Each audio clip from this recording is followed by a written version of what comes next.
Sen deme çok yaşın derdi çok imiş. 10 yaşa çatdığım günler olaydı. Anam korkudan da atam döyəndə başımı tuttuğum günler olaydı.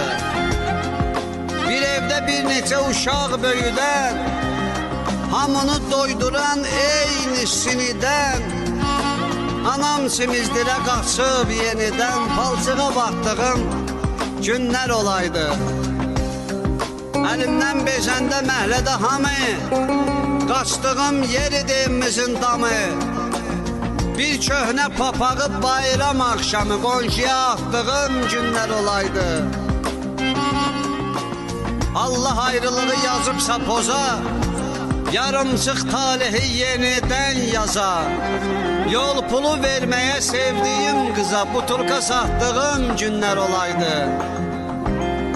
Mən idim atama tek oxşadığım,